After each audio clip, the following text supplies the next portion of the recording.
అందరికీ నమస్తే. నేను మీ తిరుపతి. తెలంగాణ ముఖ్యమంత్రి రేవంత్ రెడ్డి ఒక విషయంలో డైనమాల్ ఉన్నాడట. రేవంత్ రెడ్డికి సంబంధించినటువంటి టీం అంటే కొంతమంది రేవంత్ రెడ్డికి దగ్గరున్నటువంటి వ్యక్తులు ఉంటారు కదా, కొంతమంది ఎమ్మెల్యేలు, ఎంపీలు, మంత్రులు, ఎమ్మెల్సీలు ఉన్నారు కదా, వాళ్ళు కూడా డైనమాల్ ఉన్నారు.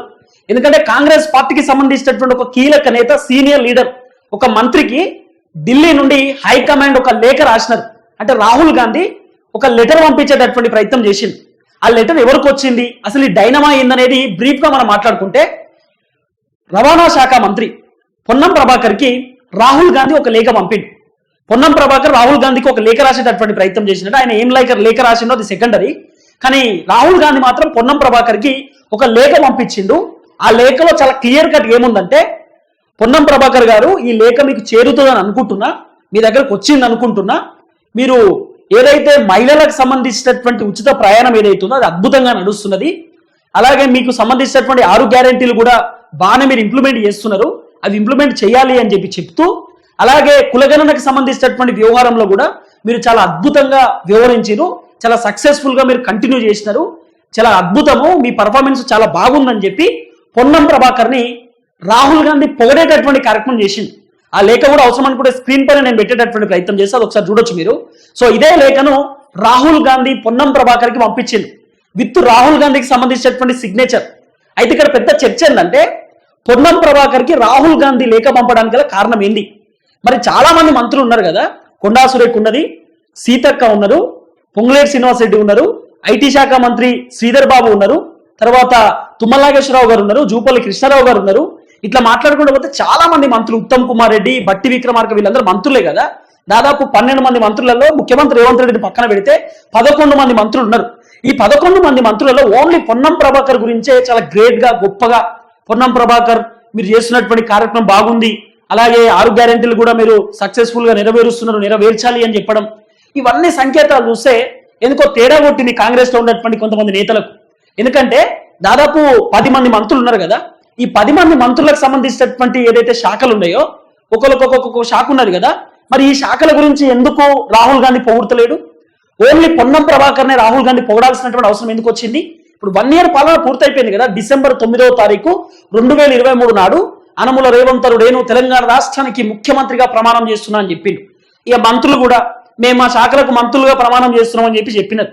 మరి చెప్పినప్పుడు ఓన్లీ పొన్నం ప్రభాకర్, ఆయన రవాణా శాఖ అంటే ట్రాన్స్పోర్ట్ మినిస్టర్, ఓన్లీ ట్రాన్స్పోర్ట్ కి సంబంధించినటువంటి వ్యవహారం, అట్లనే బీసీకి సంబంధించినటువంటి, మొన్న కులగణన జరిగింది కదా, బీసీలు ఎంతమంది, ఎస్సీలు ఎంతమంది, ఎస్టీలు ఎంతమంది, ఓసీలు ఎంతమంది అనేటటువంటి ఒక లెక్క తీసిరు. దానిలో పొన్నం ప్రభాకర్ చురుగ్గా పాల్గొన్నాడు. చాలా మంది ఇంటికి పోయిండు, పర్సనల్ గా పోయిండు, సెక్యూరిటీ లేకుండా కూడా పోయిండు. పోయి ప్రతి ఒక్కళ్ళ ఇంట్లో కూర్చొని మీరు చేయండి అమ్మా, ఏం కాదు, మీరు అన్ని డీటెయిల్స్ ఇవ్వండి, మీకు ఏం ఇబ్బంది ఉండదు, అన్నిటికీ మేమే భద్రత కల్పిస్తాం, మీ డీటెయిల్స్ ఎటు పోవు, ఇవన్నీ ప్రభుత్వం దగ్గర ఉంటుందని చెప్పి పబ్లిక్ కి భరోసా ఇచ్చేటటువంటి కార్యక్రమం కూడా చేసిండు పొన్నం ప్రభాకర్.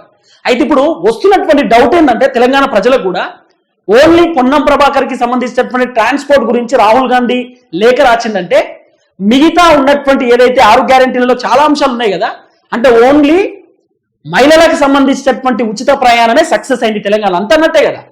రాహుల్ గాంధీ క్లియర్ కట్ గా ట్రాన్స్పోర్ట్ గురించే మాట్లాడుతున్నాడు, ఓన్లీ పొన్నం ప్రభాకర్ కి సంబంధించిన వ్యవహారం గురించే మాట్లాడుతున్నాడు. అంటే మిగతా అన్నిట్లో లోపాలు ఉన్నట్టే కదా, మిగతా అన్నిటి ఫెయిల్ అయినట్టే కదా. మరి మీరు బాగా గుర్తుపెట్టుకోర్రి, ముఖ్యమంత్రి రేవంత్ రెడ్డి రాష్ట్రానికి రాజు కదా, సీఎం కదా, మరి ముఖ్యమంత్రి గురించి ఎందుకు మాట్లాడతలేడు రాహుల్ గాంధీ? ఒక్క దగ్గరైనా రేవంత్ రెడ్డిని రాహుల్ గాంధీ పొగిడినట్టు ఎప్పుడన్నా చూసినామా? రాహుల్ గాంధీ ముఖ్యమంత్రి Revanth Reddy super, you are excellent CM, you are doing great job, నువ్వు హైలైట్ అసలు అని చెప్పి ఎప్పుడైనా ముఖ్యమంత్రి రేవంత్ రెడ్డిని రాహుల్ గాంధీ పొగడమో, రేవంత్ రెడ్డి అద్భుతమైన పని చేస్తున్నాడని చెప్పడమో, 6 గ్యారెంటీలు అమలు చేస్తున్నాడని చెప్పడమో, 420 హామీలు నెరవేరుస్తున్నాడని చెప్పడమో ఎప్పుడైనా మనం విన్నామా? ఇప్పుడైనా చెప్పిండా? మరి ఎందుకు చెప్పలేకపోయారు? ఇప్పుడు ఇదే డైనమా. ఇంతమంది మంత్రులు ఉన్నారు, ఇంతమంది మంత్రులు ఉంటే ఇంతమంది మంత్రులను పొగడనటువంటి రాహుల్ గాంధీ ఓన్లీ పొన్నం ప్రభాకర్ని పొగడడానికి కారణం ఏంది? అంటే పొన్నం ప్రభాకర్ లెటర్ రాయడంతో మళ్ళీ రీలేటర్ అంటే ఆయన రాసినటువంటి లెటర్ కి రిప్లై ఇచ్చిండు రాహుల్ గాంధీ. అంటే ఓన్లీ పొన్నంకే ఎందుకు రిప్లై ఇచ్చిండు? మిగతా వాళ్ళు కూడా మంత్రులే కదా, మరి వాళ్ళ శాఖలు కరెక్ట్ లేవా? ఇప్పుడు మీరు చూడు, రెవెన్యూ శాఖ మంత్రి పొంగులేటి శ్రీనివాస్ రెడ్డి అంటే రెవెన్యూ చక్కగా లేదన్నట్ట, అంటే బాగా లేదన్నట్ట ఇట్లా. లేకపోతే తుమ్మల నాగేశ్వరరావు, ఆయన వ్యవసాయ శాఖ మంత్రి కదా, మరి రుణమాఫీ అందరికి చేస్తామని చెప్తున్నప్పుడు రాహుల్ గాంధీ రుణమాఫీ కూడా అద్భుతంగా ఉన్నది, సూపర్ అని చెప్పి తుమ్మల నాగేశ్వరరావు గారికి కూడా ఒక లేఖ రాయొచ్చు కదా. ముఖ్యమంత్రి రేవంత్ రెడ్డి సీఎం సూపర్ అని చెప్పి లేఖ రాయొచ్చు కదా. డిప్యూటీ సీఎం, ఆయన ఆర్థిక శాఖ మంత్రి, ఫైనాన్స్ మినిస్టర్. మరి సూపర్ ఉంది మీ ఫైనాన్స్ కి సంబంధించిన వ్యవహారం కూడా చాలా అద్భుతం చేస్తున్నారు మీరు డిప్యూటీ ముఖ్యమంత్రి ప్లస్ మీరు ఆర్థిక శాఖ మంత్రి, మీ పర్ఫార్మెన్స్ బాగుందని చెప్పి ఓ లేఖ రాయొచ్చు కదా రాహుల్ గాంధీ, ఎందుకు రాయలేకపోతున్నాడు? ఓన్లీ పొన్నం ప్రభాకర్ కి రాయడానికి గల కారణం ఏంటంటే ఆర్టీసీ ఉచిత ప్రయాణం సక్సెస్ అయింది. కొన్ని కోట్ల మహిళలు ఆర్టీసీకి సంబంధించినటువంటి బస్సులలో ప్రయాణం చేసినారు, Aadhaar card through free bus. కాబట్టి ఓన్లీ ఒకటి సక్సెస్ అయింది కాబట్టి రాహుల్ గాంధీ కూడా సక్సెస్ అయినటువంటి వ్యవహారం మీదనే పాజిటివ్నెస్ గా ఉన్నాడు. అందుకే పొన్నం ప్రభాకర్ ని పొగిడిన అనేది ప్రధానంగా వినబడుతున్న చర్చ. మీరు చూడండి 6 గ్యారంటీలలో వీళ్ళు చెప్పినటువంటి డైలాగులు ఎన్ని ఉంటాయో. 2500 రూపాయలు వీళ్ళే కదా చెప్పింది, 2500 రూపాయలు ఫస్ట్ అంశం. తర్వాత 4000 రూపాయలకు సంబంధించినటువంటి పెన్షన్, ఇది రెండో అంశం. తర్వాత 500 రూపాయలకు సంబంధించినటువంటి గ్యాస్ సిలిండర్ మూడో అంశం. తర్వాత 200 యూనిట్లకు సంబంధించినటువంటి కరెంటు నాలుగో అంశం. 500 రూపాయలకు సంబంధించినటువంటి పంట బోనస్ ఐదో అంశం. ఇక తర్వాత ఇంకా చాలా ఉన్నాయి. ఇంటర్నేషనల్ స్కూలు ప్రతి మండలంలో అని చెప్పారు ఆరో అంశం. ఇక తర్వాత దీంట్లోనే 15,000 రూపాయలకు సంబంధించినటువంటి రైతు బంధు అని చెప్పినారు, ఇది ఎన్నోది ఏడో అంశం. తర్వాత 12,000 రూపాయలకు సంబంధించినటువంటి కౌలు రైతులకు ఇస్తా అని చెప్పారు, ఇది ఎనిమిదో అంశం. తర్వాత తులం బంగారం అని చెప్పినారు, ఏది కళ్యాణ లక్ష్మి కింద తులం బంగారం ఇస్తా అని చెప్పినారు, ఇది 9వ అంశం. ఇక ఇంకోటి ఇందిరమ్మ ఇండ్లు అని చెప్పినారు, ఇది 10వ అంశం. తర్వాత విద్యా భరోసా కార్డు, ప్రతి విద్యార్థి విదేశ చదువులు చదివేటోళ్ళకైనా లేకపోతే విద్యార్థులకు విద్యా భరోసా కార్డు కింద 5 లక్షల రూపాయలు ఇస్తా అని చెప్పిన, ఇది 11వ అంశం. ఇట్లా మాట్లాడుకుంటే పోతే చాలా ఉన్నాయి కదా. మరి ఇవన్నిటిపైన రాహుల్ గాంధీ లేఖ రాయొచ్చు కదా. రాహుల్ గాంధీ నిజంగానే ఇవన్నీ చేస్తే కాంగ్రెస్ ప్రభుత్వము రైతు బంధు చేసినారు, తుమ్మల నాగేశ్వరరావు సూపర్, ముఖ్యమంత్రి రేవంత్ రెడ్డి మీ decision super, Rythu Bandhu implement చేసిరని చెప్పి లేఖ రాయొచ్చు కదా. ఎందుకు రాయలేకపోతున్నాడు అంటే ఓన్లీ ఆర్టీసీకి సంబంధించినటువంటి ఉచిత బస్సు సక్సెస్ అయింది, ఇది సక్సెస్ అయింది కాబట్టి దీని గురించి రాహుల్ గాంధీ డిస్కషన్ చేస్తున్నాడు. మరి మిగతా వాటి గురించి రాహుల్ గాంధీ ఎందుకు పంపలేదు? ఇప్పుడు మంత్రుల చర్చ అదే. కాంగ్రెస్ లో ఒక డైనమా నడుస్తున్నది, ముఖ్యమంత్రి రేవంత్ రెడ్డి కూడా డైనమాలో పడ్డాడు. అరే నా గురించి రాహుల్ గాంధీ మాట్లాడతలేడు, నా గురించి రాహుల్ గాంధీ పాజిటివిటీతో లేడు, పొన్నం ప్రభాకర్ గురించి మాట్లాడింది ఏంది, పొన్నం ప్రభాకర్కి లేఖ పంపించింది ఏంది, పొన్నం ప్రభాకర్ పంపించినటువంటి లేఖకు రిప్లై వచ్చింది ఏంది, ఇది ఎక్కడి కథ అనేది డైనమా. ఇప్పుడు అంతా మస్తు మంది మంత్రులు అదే పరేషాన్లో ఉన్నారు. పరేషాన్ అవుతున్నాడు ముఖ్యమంత్రి రేవంత్ రెడ్డి సారు. రాహుల్ దెబ్బకు పరేషాన్లో పడ్డాడు రేవంత్ రెడ్డి. ఆయన రాసినటువంటి ఒక్క లేఖకు, మంత్రికి రాసినటువంటి లేఖకు ఏం చేయాలో అర్థమైతలేదు, కొట్టుమిట్లు ఆడే పరిస్థితి ఉన్నది ఇప్పుడు వాళ్ళకి.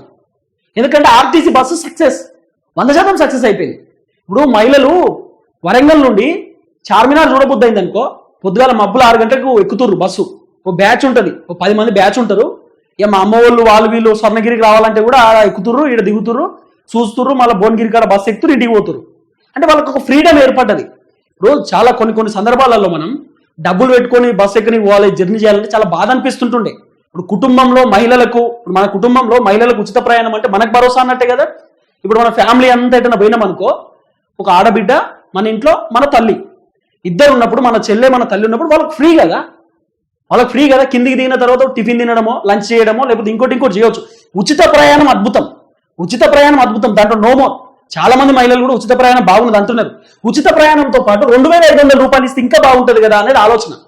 లేకపోతే ఉచిత ప్రయాణమే క్యాన్సిల్ చేసి ఇదే 2500 రూపాయలు ప్రతి నెల మాకిస్తే మా పిల్లలకు పుస్తకాలు తీసుకుంటాం, మా పిల్లలకు స్కూల్ డ్రెస్సులు తీసుకుంటాం, మా పిల్లలకి ఏమన్నా నిత్యావసర సరుకులు ఉంటే తీసుకుంటాము, మేము మా ఇంట్లో కూడా నిత్యావసర సరుకులు అవసరం ఉంటాయి కదా వాడుకుంటామని చెప్పి మహిళలు చెప్తున్న మాట. మరి 2500 చేసినా చేయలే. తర్వాత 4000 రూపాయల పెన్షనా చేయలే, 500 రూపాయల గ్యాస్ సిలిండర్ చేయలే, 200 యూనిట్ల కరెంటు చేయలే, 500 రూపాయల బోనస్ ఇప్పుడు అవుతున్నది, ఇంటర్నేషనల్ స్కూల్ ఎటో వాయే, 15,000 రూపాయల రైతు బంధు ఇప్పుడు అవుతున్నది, ఇంకా కాలే సర్వే చేస్తున్నారు అంతే. ఇక 12,000 రూపాయలకు సంబంధించినటువంటి కౌలు రైతులకు పైసలు ఇస్తామన్నారు, గంగలో కొట్టుకోపాయే. తర్వాత ఇదేంటిది ఇందిరమ్మ ఇండ్లు ఇదేదో ఉన్నది కదా, ఇందిరమ్మ ఇండ్లు కింద ఉన్నది, ఇందిరమ్మ ఇండ్లు కూడా అటే బాయ్. తులం బంగారం ఎటు బాయ్, తులం బంగారం అటే బాయ్. తర్వాత 5 లక్షల రూపాయల విద్యా భరోసా కార్డు ఎటు పోయింది, గటే బాయ్. రాహుల్ గాంధీ ఏం పంపిస్తాడు నోటీసు, ఏం లేఖ పంపిస్తాడు, ఏం పాజిటివ్ మాట్లాడతాడు, ఆయన ఏం చెప్తాడు? 100 రోజులలో 6 గ్యారెంటీలు అమలు చేస్తామని చెప్పినారు.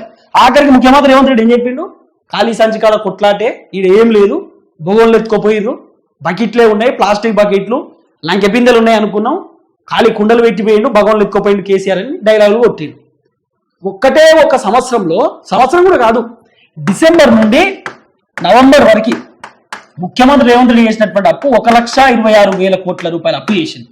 1,26,000 కోట్ల రూపాయలలో సరే ఓ 10,000 కోట్ల రూపాయలు మీరు కేసీఆర్ చేసినటువంటి అప్పులకు వడ్డీలు కట్టి అనుకుందాం. ఆ మిగతా 1,00,000 కోట్ల రూపాయలు ఏది వడ్డీలు కట్టుకుంటూనే వచ్చింది. ఇక మేమేమంటున్నాం, ఎన్ని రోడ్లు వేసినావు, ఎన్ని కాలేజీలు కట్టినావు, ఎన్ని స్కూళ్ళు కట్టినావు, ఏ శాఖకి ఎంత ఖర్చు పెట్టినావు 1,00,000 కోట్ల రూపాయలు చెప్పు. ఇవన్నీ సమాధానం చెప్పే ప్రయత్నం చేయరి. రాహుల్ గాంధీ ఓన్లీ ఆర్టీసీ గురించి మాట్లాడడానికి కారణం సక్సెస్ అయింది కాబట్టి, పొన్నం ప్రభాకర్ గురించి మాట్లాడడానికి కారణం ట్రాన్స్పోర్ట్ లో పొన్నం ప్రభాకర్ కొన్ని కీలకమైనటువంటి అంశాలు తెరపైకి తీసుకొచ్చింది. పొన్నం ప్రభాకర్ ముఖ్యమంత్రి రేవంత్ రెడ్డితో లేడు, ఇండివిజువల్ అయిపోయింది. రేవంత్ రెడ్డి దగ్గర ఉన్నటువంటి బ్యాచ్ రేవంత్ రెడ్డి ట్రాప్ లోనే ఉన్నారు. ఇంకా వాళ్ళు ఇండివిజువల్కి వస్తే ఇంకా అద్భుతాలు సాధిస్తారు. కానీ పొన్నం ప్రభాకర్ రేవంత్ రెడ్డి ట్రాప్ లో లేడు, రేవంత్ రెడ్డి మైండ్ లో లేడు. పొన్నం ప్రభాకర్ డైవర్ట్ అయిపోయింది, మొత్తం బయటకు వచ్చేసిండు. ఇండివిజువల్ గా పోతున్నాడు, ఒంటరిగా పోతున్నాడు పొన్నం ప్రభాకర్. ఏదో మనం పొన్నం ప్రభాకర్ ని పొగుడుతున్నామని ఇంకోటి కాదు, మనకు అవసరం కూడా లేదు, పోడాల్సిన అవసరం లేదు.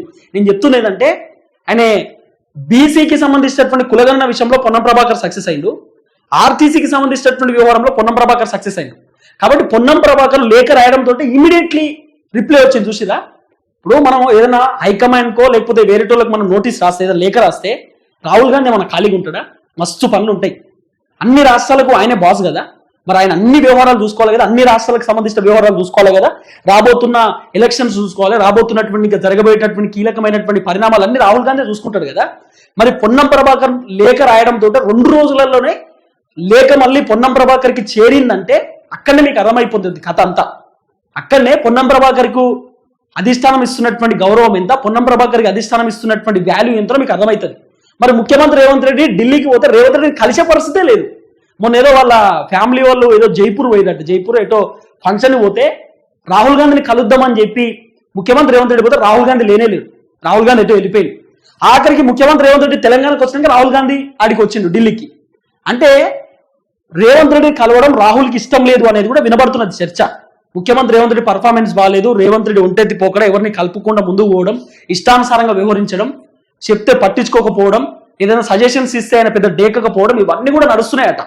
కాబట్టి పొన్నం ప్రభాకర్కి సంబంధించినటువంటి వ్యవహారంలో రాహుల్ గాంధీ లేఖ రాసిండు. లేఖ రాసుడితో చాలా మంది కన్ఫ్యూజన్ లో ఉన్నారు. అయ్యో మన గురించి రాయలేదు ఏంటి, మనల్ని పట్టించుకుంటలేరు, మనం కూడా మంచి పనులు చేస్తున్నాం కదా, అదేందని చాలా మంది డైనమాలు ఉన్నారు. కోమటిరెడ్డి వెంకటరెడ్డి గురించి రాయొచ్చు కదా, ఉత్తమ్ కుమార్ రెడ్డి గురించి రాయొచ్చు కదా లేక. మరి వాళ్ళ శాఖల గురించి ఎందుకు రాస్తలేరు? ఎందుకంటే వాళ్ళ శాఖలు సక్కగా లేవు, సక్కగా పనిచేస్తలేరు. కాబట్టి పొన్నం ప్రభాకర్ ఈ మధ్యకాలంలో బాగానే కనబడుతున్నాడు, మీటింగ్స్ పెట్టడం, మీడియా వాళ్ళని కోఆర్డినేట్ చేయడం, కూర్చోబెట్టి మాట్లాడడం, ఇవన్నీ కూడా జరుగుతున్నాయి. కాబట్టి రాహుల్ గాంధీ దెబ్బకు కాంగ్రెస్ పార్టీకి సంబంధించిన ముఖ్యమంత్రి రేవంత్ రెడ్డితో పాటు మంత్రులు డైనమాలో పడ్డారు, పరేషాన్లో పడ్డారు. ఓన్లీ ఒక్క మంత్రికే రాయడం ఏంది? అట్లీస్ట్ దాంట్లో పొన్నం ప్రభాకర్కి రాహుల్ గాంధీ నోటీస్ అంటే లేఖ పంపింది. ఆ లేఖ అయినా మీ ట్రాన్స్పోర్ట్ సిస్టమ్ సూపర్ ఉంది, మీరు బీసీలకు సంబంధించిన కులగణన వ్యవహారంలో చురుగ్గా పాల్గొన్నారు, సూపర్ ఉంది, మీ ముఖ్యమంత్రి కూడా చాలా అద్భుతంగా చేస్తున్నాడు, మీ పరిపాలన బాగుంది అంటే కాంగ్రెస్ పరిపాలన బాగుంది అని రాహుల్ గాంధీ అన్నా కూడా ముఖ్యమంత్రిని అన్నట్టే. ఎందుకంటే కాంగ్రెస్కి ఇక్కడ తెలంగాణ రాష్ట్రంలో బాస్ రేవంత్ రెడ్డే కదా.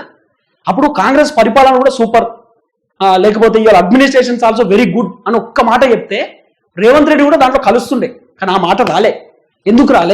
ఎందుకు చెప్పలేకపోయినాడు అంటే చక్కగా చేస్తలేరా పరిపాలన, లేకపోతే వీళ్ళ వ్యవహారం బాగాలేదా, వీళ్ళ పర్ఫార్మెన్స్ రాహుల్ గాంధీకి నచ్చలేదా, రేవంత్ రెడ్డి పర్ఫార్మెన్స్ నచ్చలేదా అనేది పెద్ద క్వశ్చన్ మార్క్.